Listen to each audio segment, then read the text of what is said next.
आज conditioned emotional response से शुरू करेंगे।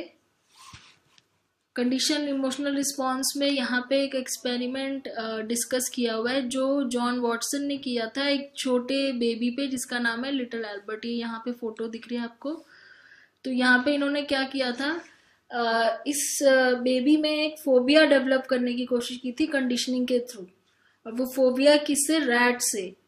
तो जैसे पहले रैट देख के बेबी को डर नहीं लगता था, जो एल्बर्ट था उसको डर नहीं लगता था, लेकिन लाउड नॉइज से डर लगता था। तो उन्होंने सोचा कि ये लाउड नॉइज को एक अनकंडीशनल स्टिमुलस लेके और रैट को एक कंडीशनल स्टिमुलस बना के एक फोबिया क्रिएट करके देखते हैं लिटिल एल्बर्ट में।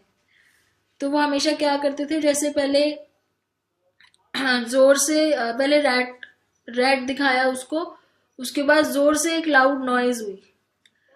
तो क्या हुआ कि वो जो बच्चा था ना वो डरने लग गया, उसके अंदर एक फियर डेवलप होने लग गया कि जैसे ही रैट आएगा बहुत जोर से लाउड नॉइज होगी और फिर वो डर जाता था। जबकि स्टार्टिंग में उसको रैट से कोई डर नहीं था, फियर नहीं था, लेकिन लाउड नॉइज से था, क्योंकि सारे बच्चे लाउड नॉइज से डरते हैं। तो उस लाउड नॉइज को, जो कि एक अनकंडीशनल स्टिमुलस था, जिसको देख के बच्चा, जो आवाज जोर से सुनते हैं तो बच्चे डर जाते हैं ना, तो वो तो अनकंडीशन स्टिमुलस था, उसके साथ एक कंडीशन स्टिमुलस जोड़ दिया रैट। अब रैट को देख के बहुत जोर से लाउड नॉइज आती थी, जैसे ही रैट आता था तो वो बच्चा डर जाता था। तो धीरे धीरे क्या हुआ, लाउड नॉइज हटा दी तो उन्होंने ये देखा कि कंडीशनिंग क्या हुई कि रैट को देख के ही वो डरने लग गया। क्यों? क्योंकि उसके माइंड में ये फियर बैठ गया कि रैट आया मतलब बहुत जोर से आवाज आएगी। तो ये था condition stimulus response, emotional response, कि कैसे एक इमोशनल रिस्पॉन्स को कंडीशन कर दिया, फोबिया डेवलप कर दिया। तो यहाँ पे क्या था, वॉटसन ने जो लिटिल एल्बर्ट पे एक्सपेरिमेंट किया था, the study was a demonstration of classical conditioning of a phobia. वो क्लासिकल कंडीशनिंग ही था लेकिन फोबिया का था। An irrational fear response, phobia मतलब ये होता है कि कोई किसी चीज से आपको इरेशनल डर लग रहा है, मतलब बिना किसी लॉजिक के। So Watson paired the presentation of white rat to the baby with a loud scary noise. तो जब भी वो रैट को देखता था लाउड स्केरी नॉइज आती थी। Initially baby was not afraid of the rat, पहले वो रैट से नहीं डरता था, बट नेचुरली उस नॉइज की वजह से धीरे धीरे उसको रैट को देख के भी डर लगने लगा। So in this condition the loud noise was the uncondition stimulus, जिससे नेचुरली बच्चे डरते हैं। The fear of noise was the unconditional response, while rat became the conditioned stimulus and fear of rat became the conditional response। तो ये समझ आ गया होगा आपको इक्वेशन, कि जिससे नेचुरली बच्चे डरते हैं वो तो अनकंडीशनल स्टिमुलस और अनकंडीशनल रिस्पॉन्स है, लेकिन जब अनकंडीशनल स्टिमुलस के साथ कंडीशनल स्टिमुलस पेयर कर दिया रैट, तो जो रिस्पॉन्स आया डर का वो कंडीशनल रिस्पॉन्स था। सो ऑल्दो इट वॉज टेम्परेरी, वो टेम्परेरी था, क्योंकि बाद में जब वो साउंड एक्सपेरिमेंट खत्म हो गया, उसके बाद जब भी उसने कहीं रैट देखा होगा तो वो साउंड नहीं आई होगी, तो धीरे धीरे उसको ये फियर खत्म हो गया होगा उसके अंदर से। बट ये शो करा है यहाँ पे कि कंडीशन इमोशनल रिस्पॉन्स भी कंडीशन किया जा सकता है। जैसे फोबिया का एग्जाम्पल देखें, ऐसे बहुत सारे एग्जाम्पल्स हैं जो हमारे डेली लाइफ में हम लोग देखते हैं। जैसे कि child fear of dentist chair, dentist की चेयर से चाइल्ड देख के डर जाता है अगर वो डेंटिस्ट के पास पहले गया और उसको पता है कि वहां पे जाके मुझे पेन होती है। Puppy's fear of a rolled up newspaper, अगर आप किसी छोटे डॉग के पपी के सामने न्यूज़पेपर रोल करो तो वो डर जाता है कि उसे अभी जोर से मार पड़ेगी। तो ये सब चीजें कंडीशनड इमोशनल रिस्पॉन्स है। तो क्योंकि जो एडवर्टीजमेंट वाले हैं ना, इन्हीं चीज़ों का ज़्यादातर एक्चुअली यूज़ करते हैं अपनी एड्स वगैरह बनाने के लिए। जैसे वो एड्स में अपने sexy models, cute little babies, adorable puppies, ये सब चीज़ें यूज़ करते हैं, जिसको देख के हम जो है इमोशनल हो जाते हैं, क्योंकि वो कंडीशन रिस्पॉन्स है हमारा। कई बार क्या होता है ना कि हम किसी और को देख के भी रिस्पॉन्स करने लग जाते हैं। जैसे सपोज आपने देखा कि एक पर्टिकुलर कोई चीज खा के किसी को वॉमिटिंग हो गई, तो आप डर के मारे वो चीज नहीं खाओगे क्योंकि आपको भी हो जाएगी। तो वो चीज भी होती है जिसको विकेरियस कंडीशनिंग कहते हैं। विकेरियस या वाइकेरियस कंडीशनिंग बोलेंगे, जिसमें क्या है, it is even possible to become classically condition by simply watching someone else respond to a stimulus. जैसे यहाँ एक एग्जाम्पल था कि एक स्कूल में एक बच्चों को वैक्सीनेशन देने के लिए आ रहे थे, इंजेक्शन लगाने के लिए डॉक्टर्स आए थे, तो बच्चों को लाइन में खड़ा कर दिया था, जैसे यहाँ देख रहे हो बारी बारी वो लाइन से आ रहे थे। अब जो बच्चे लाइन में खड़े थे वो ये देख रहे थे कि जिन बच्चों को इंजेक्शन लग रहा है वो बाद में रोने लग जाते हैं क्योंकि उन्हें दर्द होता है। तो बाद में उन्होंने ये देखा कि जो लाइन में पीछे बच्चे खड़े थे ना, वो खाली उसको देख के ही रोने लग गए, क्योंकि वो वाइकेरियस कंडीशनिंग हो गई थी, दूसरे को देख के ही हो गई थी। और भी बड़ी तरह के कंडीशन रिस्पॉन्स होते हैं, जैसे कंडीशन एक होते हैं condition taste aversion. Taste aversion होता है जब आपको किसी चीज का टेस्ट, आप किसी चीज को खाने से डरते हो। वो ऐसा क्यों होता है, मान लो सपोज आपने कोई चीज खाई और उस टाइम आपको वॉमिटिंग हो गई, आपको बड़ा अजीब सा फील हुआ, वॉमिटिंग वाला, अंदर से घबराहट होनी शुरू हो गई, अगली टाइम वो चीज आप खाने से डरोगे, आप खाओगे ही नहीं, उसको बोलते हैं कंडीशन टेस्ट अवर्जन। ऐसा ही है, इन्होंने एक रिसर्चर ने रैट्स के ऊपर ट्राई किया था कि जब भी वो उन्हें खाना, एक स्वीट लिक्विड दिया था, उसके बाद उनको एक इंजेक्शन दिया था किसी ड्रग का, जिसकी वजह से उन्हें नॉजिया सा फील हो रहा था, वॉमिटिंग टाइप का। तो ये चीज रैट्स ने फटाफट सीख ली कि जब भी मैं लिक्विड खाऊंगा ना, मुझे ऐसे वॉमिटिंग सा फील होगा, तो उन्होंने उसको लेना ही बंद कर दिया। ऐसे ही कह रहे हैं जो अल्कोहलिक्स होते हैं उनको भी हम छुड़वा सकते हैं अल्कोहल के, मतलब जब वो अल्कोहल ले तो अल्कोहल के अंदर कोई ऐसी चीज हो जिसको पी के उनको वॉमिटिंग टाइप आए, तो उनकी वो आदत छूट जाएगी अल्कोहल लेने की। अब यहाँ पे दो चीजें इंपॉर्टेंट थी कि जैसे पैवलोव ने पहले बोला था कि CS और US कंबाइंड होने चाहिए, वो तो ठीक है, कंबाइंड हो रहे थे CS और US, कंडीशनल और कंडीशन। दूसरा उन्होंने बोला था कि it should take several pairing, मतलब बहुत बारी आप करोगे तब जाके उसको कंडीशनिंग होगी। पर ये जो दोनों केसेस थे ना, कंडीशन टेस्ट अवर्जन वाला और ये वाला, इसमें ये फोबिया वाला और कंडीशन टेस्ट अवर्जन वाला, इसमें क्या था कि बहुत सारे ट्रायल्स की जरूरत नहीं पड़ी थी, मतलब एक या दो बारी, मतलब एक बारी में ही कई बारी। तो जैसे खाने वाली बात है, आपने एक बार कोई चीज खाई, आपको वो खा के अगले दिन आप बीमार पड़ गए, तो आप कभी भी नेक्स्ट टाइम वो चीज नहीं खाओगे। तो यहाँ पे एक ही बार में ही आपकी कंडीशनिंग हो गई, यहाँ पे बार बार नहीं करना पड़ा। तो ये यहाँ पे क्वेश्चन उठ रहा था कि ऐसा क्यों हुआ कि कुछ चीजों में हम एक ही बार में सीख जाते हैं। जैसे सपोज आपको पता है कि आपने गर्म बर्तन को हाथ लगाया और आपका हाथ जल गया, तो अगली बार आप उसको टच नहीं करोगे। यहाँ तो आपको 10 बार नहीं करना पड़ा ना, आपको एक ही बार में पता चल गया, यहाँ पे आपकी कंडीशनिंग एक ही बार में हो गई। तो यहाँ पे ये क्वेश्चन उठ रहा था कि जो पैवलोव का दूसरा प्रिंसिपल था कि सेवरल प्रेयरिंग करनी पड़ेगी, बार बार करना पड़ेगा तब कंडीशनिंग होगी, तो वो क्यों नहीं हुआ। तो उसका एक आंसर यहाँ पे देने की कोशिश करी है कि कुछ चीजें ना बायोलॉजिकली हमारे अंदर होती है, जिसको बोलते हैं बायोलॉजिकल प्रिपेयर्डनेस। बायोलॉजिकली मतलब वो चीज हम सडनली सीख जाते हैं क्योंकि वो हमारे सर्वाइवल के लिए जरूरी है। कोई अगर चीज हम बार बार ऐसी खाएंगे जिससे हम बीमार हो रहे हैं, तो हम किसी दिन एक्चुअली में बहुत ज्यादा बीमार हो जाएंगे और मर भी सकते हैं। तो जो चीज हमारे सर्वाइवल के लिए जरूरी है ना, जो हमें हार्म करती है, उस चीज को हमारी बॉडी बायोलॉजिकली बहुत जल्दी कैच कर लेती है, समझ जाती है। तो उसको बोलते हैं बायोलॉजिकल प्रिपेयरमेंट, जिसमें सेवरल प्रेयरिंग की जरूरत नहीं होती, वो एक ही बार में कंडीशनिंग हो जाती है। यहाँ पे ये था कि कंडीशन टेस्ट अवर्जन जो है, टेस्ट वाली जो चीज है, और जो फोबिया वाली चीज है, और कुछ और ऐसे रिस्पॉन्सेज हैं जिसमें हमारी बायोलॉजिकल प्रिपेयर्डनेस होती है, तो हम एक ही बार में वो चीज जो है हमें याद हो जाती है, फिर हम दोबारा उसके लिए हमें बार बार नहीं ट्रायल्स करने पड़ते याद करने के लिए।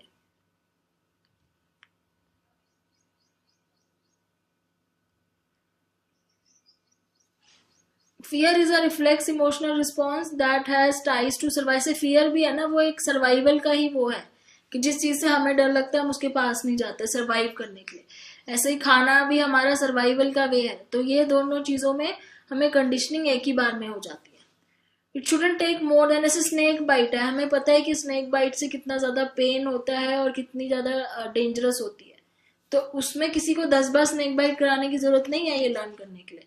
इसमें तो वाइकेरियस लर्निंग भी हो जाती है ना, हम सबको वाइकेरियस लर्निंग भी हो रखी है। हमने दूसरे को देखा हुआ है, उसका रिस्पॉन्स क्या आता है जब उसे सांप काटते, तो हमने वो कंडीशनिंग हमारे साथ भी हो रखी है कि हम स्नेक को देख के डर जाते हैं।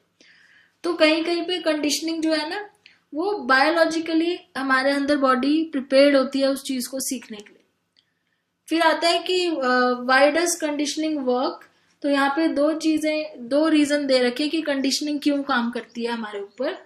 एक तो वो जो पैवलॉव का प्रिंसिपल है कि जब हम दोनों स्टिमुलस को एक साथ एसोसिएट करते हैं क्लोज इन टाइम, मतलब टाइम बहुत कम होना चाहिए दोनों के बीच में, एक के साथ दूसरा स्टिमुलस आएगा तो हमें रिस्पॉन्स जो है कंडीशनिंग हो जाएगी हमारी, जिसको इन्होंने बोला है स्टिमुलस सब्स्टिट्यूशन। जैसे ऊपर हमने देखा था ना कि उन्होंने बेल के साथ पहले बेल के साथ फूड देना शुरू किया, फिर धीरे धीरे फूड हटा दिया, सिर्फ बेल दिखाने से ही डॉग सेलिब्रेट कर रहे थे, तो स्टिमुलस को सब्स्टिट्यूट कर दिया। तो एक तो रीजन ये है कि स्टिमुलस सब्स्टिट्यूशन की वजह से हमारी कंडीशनिंग हो जाती है, जो ओरिजिनल अनकंडीशन स्टिमुलस है उसकी जगह कंडीशन स्टिमुलस ले लेता है। So with the unconditioned stimulus came to activate the same place in animal's brain that was originally activated by unconditioned stimulus. तो यहाँ पे स्टिमुलस सब्स्टिट्यूट हो जाता है, उसकी जगह ले लेता है, इसीलिए कंडीशनिंग हो जाती है। ये तो पैवलॉव की एक्सप्लेनेशन है।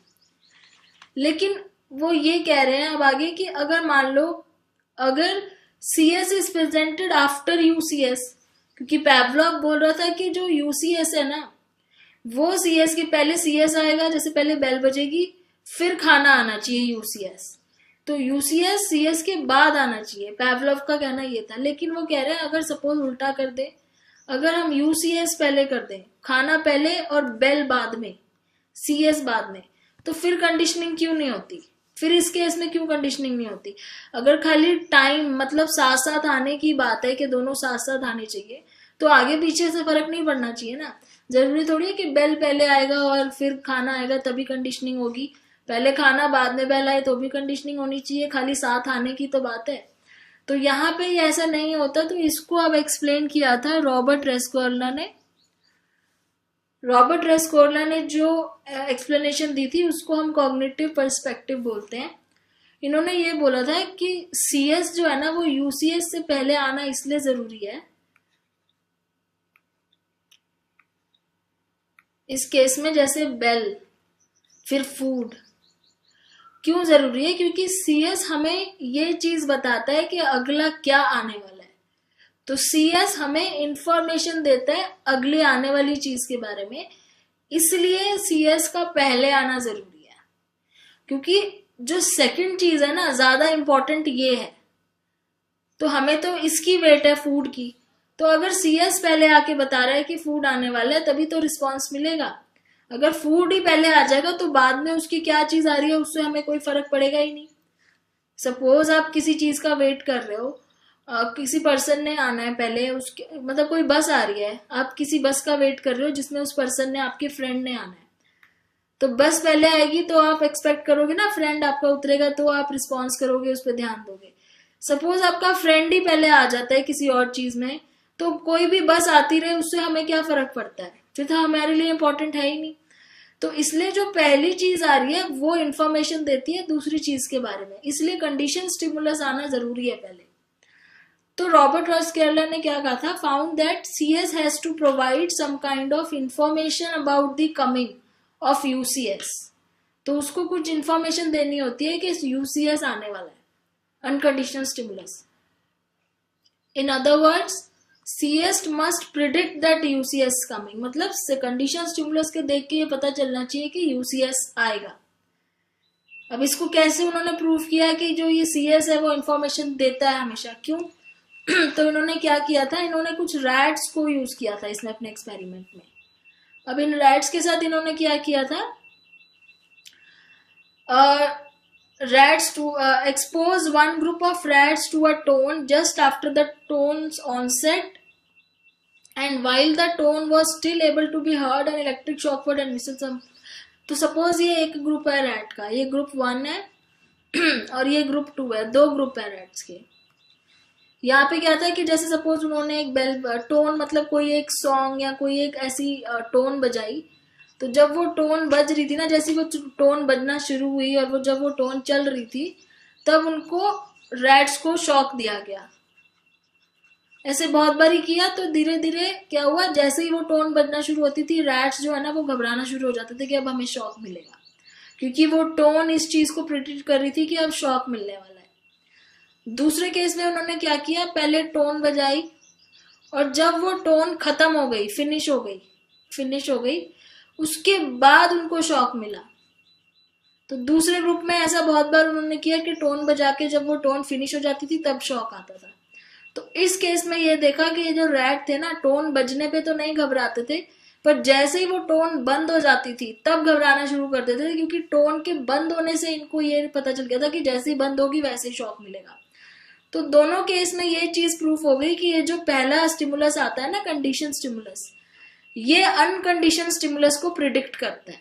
यहाँ पे टोन के बजते रहने पे ही शॉक मिल रहा था, तो रैट तभी डरना शुरू हो जाते थे जब टोन बज रही होती थी। यहाँ पे टोन के फिनिश होने पे शॉक मिलता था, तो रैट तब घबराते थे जब टोन बंद हो जाती थी। तो दोनों ही केस में ये दिखा दिया कि सेम स्टिमुलस है, खाली उसकी इंफॉर्मेशन देने का तरीका बदलने से हमारे रिस्पॉन्स आने का तरीका भी बदल गया। इसीलिए कंडीशन स्टिमुलस का पहले आना जरूरी है। So, just after the tone's onset, while the tone was still able to be heard and electric shock was administered for some of the tone presentations, soon the rat became agitated and reacted in fear by shivering and squealing at onset of the tone. A kind of conditioned emotional response. तो ये तो पहले group का बताया कि जब tone चल रही थी तभी उन्हें शॉक देते थे, तो जैसे ही टोन की आवाज सुनते थे वो डरना शुरू हो जाते थे। But with the second group of rats, Rescorla again sounded a tone but administered the electric shock only after the tone stopped, not while the tone was being heard. The group of rats responded with fear to stopping of the tone. तो दूसरे वाले group में tone खत्म होने के बाद shock मिलता था, तो वो वाले जो ग्रुप के रैट्स थे वो तभी डरना शुरू करते थे जब टोन एंड हो जाती थी। तो इससे ये पता चला कि दोनों स्टिमुलस जो है डिफरेंट काइंड ऑफ इंफॉर्मेशन दे रहे हैं, इसलिए स्टिमुलस जो पहले आता है वो दूसरे आने वाले स्टिमुलस की इंफॉर्मेशन देता है। So it was particular expectancy created by pairing the tone or the absence of tone with shock that determine the particular response. मतलब एक एक्सपेक्टेंसी हो जाती कि अब इसके बाद ये होगा। तो ये जो पर्सपेक्टिव था इसको बोलते हैं कॉग्निटिव पर्सपेक्टिव, जो ये समझाता है कि क्यों कंडीशनिंग होती है। तो पैवलॉव का एक व्यू था और दूसरा व्यू कॉग्निटिव पर्सपेक्टिव था। तो यहाँ पे ये टॉपिक की समरी है। इसके बाद कंडीशनल इमोशनल रिस्पॉन्स वो होते हैं जो इमोशनली हम कंडीशनिंग करके सीखते हैं। टेस्ट अवर्जन कौन से होते हैं, जो हम किसी चीज को खाना रोक देते हैं जब हमें उसे खा के अच्छा फील नहीं होता। कुछ चीजें जो है वो बिना मतलब बहुत जल्दी हम लोग सीख जाते हैं ज्यादा ट्रायल के बिना, क्योंकि वो सर्वाइवल के लिए जरूरी होती है, जिसको बोलते हैं बायोलॉजिकल प्रिपेयर्डनेस। वाइकेरियस कंडीशनिंग होती है जब हम किसी और का रिस्पॉन्स देख के सीख जाते हैं। कंडीशनिंग क्यों होती है, पैवलॉव के अकॉर्डिंग जब दोनों चीजें, दोनों स्टिमुलस एक साथ होते हैं और कंडीशन स्टिमुलस पहले होता है, यूसीएस बाद में होता है, तो कंडीशनिंग होती है। स्टिमुलस सब्स्टिट्यूशन की वजह से, ये वर्ड है यहाँ पे स्टिमुलस सब्स्टिट्यूशन, इस वजह से। और रॉबर्ट रेस्कॉर्ला कह रहे हैं कि कॉग्निटिव पर्सपेक्टिव भी होता है क्योंकि एक स्टिमुलस दूसरे स्टिमुलस के बारे में कुछ इंफॉर्मेशन देता है, इसलिए। तो यहाँ पे 5 क्विज के क्वेश्चन है, ये भी देख लेते हैं। वॉटसन के एक्सपेरिमेंट में लिटिल एल्बर्ट का अनकंडीशन स्टिमुलस क्या था। अनकंडीशन मतलब नेचुरली जिससे वो डरता था, तो वो था loud noise. Often people with certain types of cancer must take chemotherapy treatment. The drug used in this treatment are powerful and usually cause strong nausea reaction. If Cindy had scrambled eggs for breakfast and then took a chemotherapy treatment later, which might we predict the based on condition of taste? मतलब ये कह रहे हैं कि जो लोग chemotherapy लेते हैं उनको थोड़ा सा नॉजिया वाली फीलिंग आती है। तो सिंडी ने सुबह स्क्रैम्बल्ड एग खाए, उसके बाद वो ट्रीटमेंट के लिए गई, जिससे उसको घबराहट होने लगी, नॉजिया जैसी फीलिंग होने लगी। तो इसका मतलब अब कंडीशन टेस्ट अवर्जन में क्या होगा, तो उसको ये लगेगा कि मैंने एग्स खाए थे इसलिए हुआ था। तो Cindy will probably get nauseated next time she tries to. तो अगली बार जब भी वो एग खाएगी तो उसको फिर से वैसी फीलिंग आएगी, क्योंकि उसके माइंड में ये चीज आ गई कि मेरे एग खाने से होता है, जिसको बोलते हैं कंडीशन टेस्ट अवर्जन। फिर थर्ड क्वेश्चन है, your pet parakeet eat some cooked spaghetti noodles. आपके पास कोई पेट है, उसने ये नूडल्स खा लिए, कुक्ड स्पेगेटी नूडल्स, और बाद में वो उसको खा के बहुत बीमार हो गया, तो अब उसका बिहेवियर अगली बार कैसा होगा? तो इसमें से ये आएगा आंसर कि पैराकीट जो है विल नॉट ईट, अगली बार वो कोई भी नूडल इस टाइप की नहीं खाएगा जो स्पेगेटी की तरह दिखती है, क्योंकि उसका टेस्ट अवर्जन डेवलप हो गया है। Question 4, the fact that CS must come immediately before UCS and not after is a problem for the dash theory. Why? तो कौन सी थ्योरी में बोला है कि CS UCS से पहला आना चाहिए? स्टिमुलस सब्स्टिट्यूशन थ्योरी जो पैवलव की है। Rescorla found that CS must dash the UCS for conditioning to take place. रेस्कॉर्ला क्या बोलता है कि CS को UCS का क्या करना चाहिए, उसके बारे में इंफॉर्मेशन देनी चाहिए, उसको प्रिडिक्ट करना चाहिए। तो ये यहाँ पे खत्म हो गया क्लासिकल कंडीशनिंग। नेक्स्ट वीडियो से ऑपरेंट कंडीशनिंग शुरू करेंगे। Thanks for watching.